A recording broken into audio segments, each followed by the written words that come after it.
আমরা প্রত্যেকেই দাম্পত্য জীবন এটা আমাদেরকে আল্লাহ পাক রব্বুল আলামিন কর্তৃক একটা বড় নিয়ামত। রাসূলুল্লাহ সাল্লাল্লাহু আলাইহি সাল্লাম এটাকে সুন্নাহ বলেছেন, আন-নিকাহু সুন্নতি ফামান রাগিবা আন সুন্নতি ফালাইসা মিন্নি আও কামা ক্বালা an-নবী আলাইহিস সালাতু ওয়াস সালাম।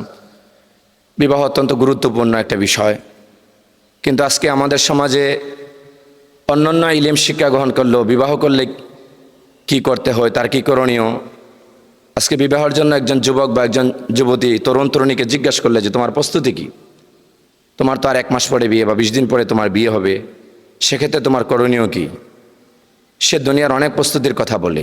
আসলে এগুলি প্রস্তুতি নয়। বাংলাদেশের একজন বিখ্যাত আলেম আল্লামা আবু তাহের মিসবাহ দামাত বারাকাতুহুম এবং বড় লেখক এবং গবেষক, তিনার অন্যতম উল্লেখযোগ্য কিতাব হলো মাসিক আল কলম। তারপরে তিনি একাধিক কিতাব লিখেছেন, বাইতুল্লাহর মুসাফির, বাইতুল্লাহর ছায়ায়। যে কেউ তিনার কিতাব একবার পড়েছেন তিনার ভক্ত না হওয়া উপায় নাই।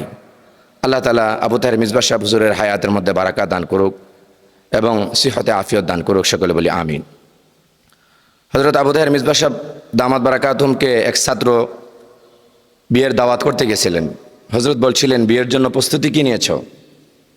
তো ছাত্র বলে, হুজুর প্রস্তুতি তো অনেক কিছু নিয়েছি, সবাইকে দাওয়াত কমপ্লিট হয়েছে, কাট করেছি, জামা কাপড় বানিয়েছি, গহনা পাঠিয়েছি, আরও যত যত প্রস্তুতির কথা সব বললেন। হযরত বললেন, তাহলে কি তোমার প্রস্তুতি সব শেষ হয়ে গেছে? হ্যাঁ, প্রস্তুতি সব শেষ হয়ে গেছে। এটা তো প্রস্তুতি নয়, এই বিবাহের মাধ্যমে তুমি আল্লাহ তাআলাকে রাজি আর খুশি করবা, তাকওয়ার জীবন গঠন করবা। এই জন্য তাকওয়ার মূল বিষয়টা হলো আল্লাহ তাআলার সাথে ভয় করে, আল্লাহ তাআলার ভয়ে জান্নাত পাওয়ার আশায় তুমি বিবাহ করতেছ।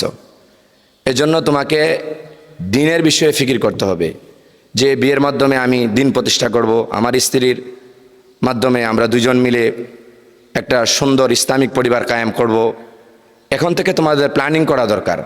প্রথম রাত্রি থেকে তোমাদের প্ল্যানিং কী হবে, সুন্নত কী কী আছে, ওই দিন রাত্রিতে তোমরা কি করবে, কিভাবে সালাত পড়বে এবং কিভাবে তেলাওয়াত করবে, কিভাবে তোমরা স্ত্রী সহবাস করবে, কি দোয়া পড়বে, এগুলি তো তোমার মেইন প্রস্তুতি।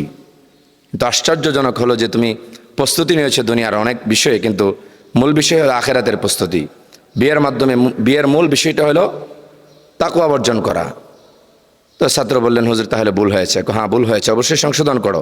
বিয়ের মাধ্যমে মূল হলো তাকওয়া। এই জন্য তাকওয়ার যত যত বিষয়গুলি আছে এগুলির মাধ্যমে তুমি এবং তোমার স্ত্রী মিলে ঠিক করবা এবং তোমাদের আখিরাতের জীবনকে সুন্দর করবা বিবাহের মাধ্যমে।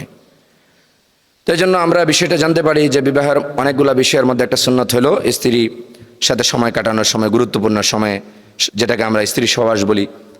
তখন রাসূলুল্লাহ সাল্লাল্লাহু আলাইহি ওয়াসাল্লাম বলছেন, শয়তান প্রভাব